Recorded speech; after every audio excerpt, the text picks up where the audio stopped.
Chocolate দিয়েছে। ও chocolate দিয়েছে তোমায়? কাকাকে নমস্কার করো। নমস্কার কাকু। বসে পড়ো এঞ্জেল। মা আসেনি? আসলে মায়ের শরীরটা একটু খারাপ।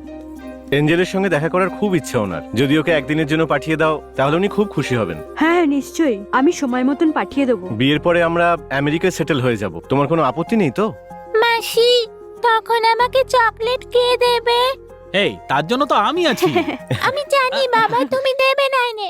আচ্ছা পরে তোমায় বলছি তোমাদের সেটা। সবাইকে এভাবে এখানে রেখে আমি ইউএস কি করে যাব? আরে তাতে কি হয়েছে, আমরা সবাই একসঙ্গে যাব। তাহলে আমরা যদি ওখানে যাই তোমাদের ডিস্টার্ব হবে না তো? ডিস্টার্ব হওয়ার মতো কিছুই হবে না। হ্যাঁ হ্যাঁ তাহলে ঠিক আছে, আমরা সবাই একসঙ্গেই যাবো। আচ্ছা, অফিসে আমার একটা খুব জরুরি দরকার আছে, তাহলে আজ আমি আসি। হ্যাঁ বাই। শোনো একটা কাজ করি, আমিও না এর সাথেই যাই। হ্যাঁ আমারও একটু কাজ আছে, তুমি মেয়েকে সামলাও। আচ্ছা শোনো, তোমার কাছে 1000 টাকা খুচরো হবে? আরে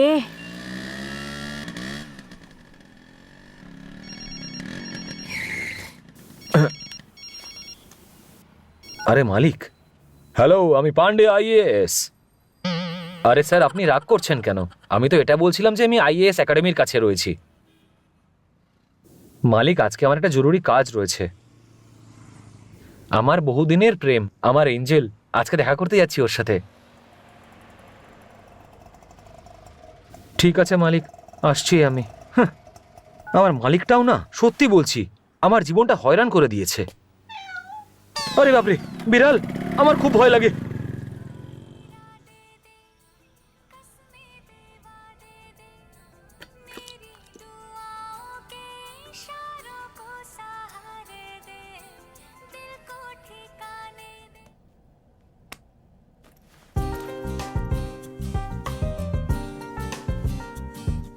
আরতি, হ্যাঁ মা। শোনো, আজ থেকে জামাইয়ের মাও তোমার মায়ের মতন। তো যখনই ওনার সাথে দেখা করতে যাবে তো কিছু ভালো ফলমূল কিনে নিয়ে যাবে, ভুলে যাবে না কিন্তু, বুঝেছো? আর সম্ভব হলে আপেলও নিয়ে যাবে। ওফ মা, তুমি আমার মা নাকি সিরিয়ালের মাগুলোর মতো? আরে তোমার ভালোর জন্যই বলছি মা, রাগ কেন করছো? ফেরার পথে হরলিক্স নিয়ে আসবে, কেমন? আমার জন্য একটা ফুল। কালকেই তো তোমাকে ফুলের জন্য টাকা দিলাম। আরে দেশে জলের কমতি আছে, জল নিয়ে এত সমস্যা হচ্ছে, তাহলে জল কেন নষ্ট করব? তাই কাল জল না মিশেই পুরোটা খেয়ে ফেলেছি, বোতলটা শেষ হয়ে আরে, গেছে। এটা কি কোনো কম বয়সী মেয়ের কাছ থেকে চাওয়ার মতন জিনিস? শোনো, ছেলেদেরকে অনেকক্ষণ লাইনে দাঁড়াতে হয় আর মেয়েরা গেলেই ফট করে পেয়ে যায়। ডাল এত পাতলা কেন বানিয়েছো? তোমার কাছে কি জলের কোনো দাম নেই? সারা রাত ধরে মদ খাও আর সকালবেলা উঠে খিটখিট করতে থাকো, এছাড়া তোমার কাছে কোনো কাজ আছে? দিদি, কি হয়েছে? দেখো না, এই পুতুলটা আমার সাথে কথাই এ বলছে না। বাবা, তাই নাকি? ওকে, আমি বিকেল বেলা তোমার জন্য ব্যাটারি নিয়ে আসবো, ঠিক আছে? হুম হুম। কে? আরতি ম্যাডামের জন্য গাড়ি এসেছে। ড্রাইভার দাঁড়াও। Bye bye. ড্রাইভার, গাড়ি বের ম্যাডাম, করো। আপনি খারাপ না মনে করলে আপনার জন্য অন্য একটা গাড়ি বুক করে দেবো। সকালবেলা গাড়িটার রাস্তাটা বেড়াল কেটেছিল। কিন্তু কেন? বেড়াল রাস্তা কাটার জন্য অনেক অসুবিধে হয়েছে। ধাক্কা লাগার কারণে কি গাড়িটা ড্যামেজ হয়েছে? গাড়ির কিছু হয়নি ম্যাডাম, বেড়ালটাই সেখানে মারা গেছে। তার মানে গাড়িটা ঠিকঠাকই চলবে, গাড়িতে কোনো প্রবলেম নেই। ভুল ভাল বকে যায় সারাক্ষণ। গাড়িটা বের করো।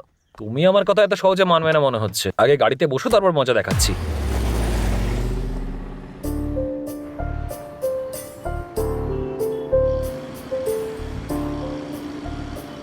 আজকে আমার এঞ্জেলের সাথে দেখা করতে দাওনি। এবার দেখো তোমাকে গাড়ি থেকে কি করে নামাই আর পালিয়ে যাই আমি।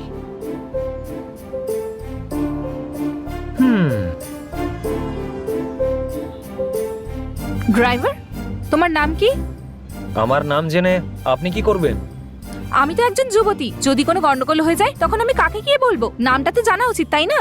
আপনি যদি এই ধরনের কথা বলেন তাহলে তো উল্টো উত্তর দিতেই হয়। এঞ্জেলের সাথে দেখা করতে দিল না আর আমার নাম জিজ্ঞেস করছে। আরে, আমি তো শুধু তোমার নামটাই জিজ্ঞেস করলাম, তার জন্য এত রেগে গেলে?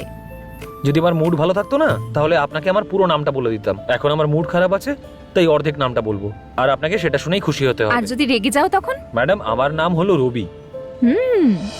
তাহলে আমি তোমাকে কি নামে ডাকবো? রবি। ও, তার মানে তুমি খুব রেগেই আছো।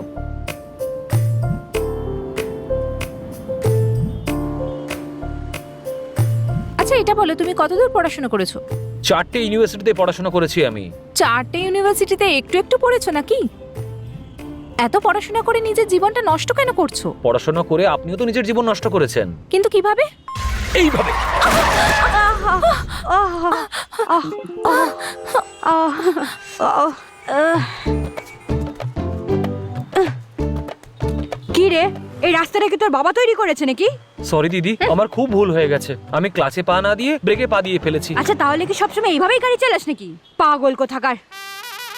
দিদি, আমি তো আপনার কাছে ক্ষমা চাইছি। বলুন, নিজের ভাইকে কেউ এইভাবে বকে নাকি? হ্যাঁ হ্যাঁ, ঠিক আছে ঠিক আছে। দিদি, এটা বলুন যে গাড়ি চালানোর সবাই তো হেলমেট পরে, কিন্তু আপনি তো হেলমেটের পরিবর্তে ফুল পরে আছেন। আরে প্রত্যেকদিন আমার স্বামী আমার জন্য ফুল কিনে নিয়ে এসে আমার খোপায় বেঁধে দেয়। ও সব ভুলে যেতে পারে কিন্তু এই ফুলের কথা কোনোদিন ভোলে না। আমাকেও খুব ভালোবাসে আর আমিও ওকে খুব ভালোবাসি। হ্যাঁ দিদি, আপনার স্বামী আপনার জন্য ফুল নিয়ে আসে, তার মানে এটা নয় যে উনি আপনাকে খুব ভালোবাসেন। হতে পারে ওই ফুলবালিকে ওনার পছন্দ। আরে এটা তুই কি বলছিস? শয়তান একটা, ওদের সম্পর্কে আগুন জ্বালিয়ে দিল। কথাটা তো ঠিকই বলেছে। ওই জন্যই রোজ রাতে দেরি করে বাড়ি ফেরে। ফিরুক আজকে বাড়িতে।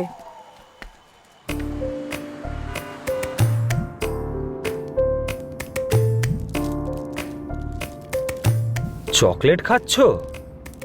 এবার দেখো ম্যাডাম, আমি কি করতে পারি।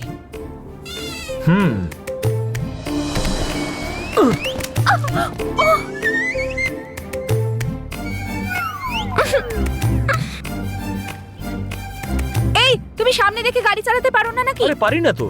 পারো না মানে? আরে বললাম তো পারি না।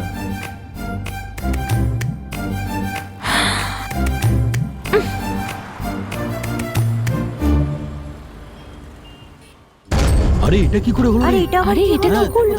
এই, সরো এখান থেকে। সরো সবাই, চলো, চলো, সরো, সরো। খালি করো, খালি সরো এখান করো, থেকে। সরো ওদিকে। সরাও সরাও ঠান্ডা করছে নাকি? সরো, হ্যাঁ? সরো এখান থেকে। হ্যাঁ? সরো, সরো এখান থেকে। সব থেকে চলো, আগে এখান ওকে থেকে খালি চলো। করো জায়গাটা। এত ভিড় করার কি আছে? পাহাড় সিং, কিছু জানতে পারলে তুমি? স্যার, দেখে তো আত্মহত্যাই বলে মনে হচ্ছে। হুম, এটা আত্মহত্যা নয় পাহাড় সিং, হ্যাঁ? এটা হলো মার্ডার। আর কেউ ওকে মার্ডার করে এখানে ঝুলিয়ে দিয়েছে। ডিসি এক্ষুনি চলে আসবে, আসার সঙ্গে সঙ্গে মাথা খারাপ করে দেবে। বলেছিলাম তো, চলে এসেছে সমস্যা স্বয়ং। সরো।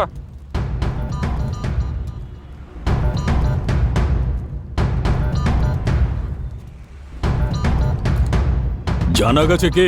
স্যার, ও একজন বিজনেসম্যান। ওর দুধের ব্যবসা রয়েছে। আচ্ছা, সুইসাইড নাকি? স্যার সুইসাইড নয় স্যার, মার্ডার। কেউ খুন করে এখানে ঝুলিয়েছে। তুমি কি করে বলতে পারো যে এটা মার্ডার? স্যার, আমি খুব ভালো করে তদন্ত করেছি। এই লোকটা সুইসাইড করতেই পারে না স্যার, কারণ পরের মাসেই ওর মেয়ের বিয়ে আছে। স্যার, আপনার পারমিশন থাকলে আমি এই কেসটা হ্যান্ডেল করব। ইনি আগেও এরকম অনেক কেস হ্যান্ডেল করেছেন। আমি জানি স্যার। এই কেসটা ওনাকেই হ্যান্ডেল করতে দিন।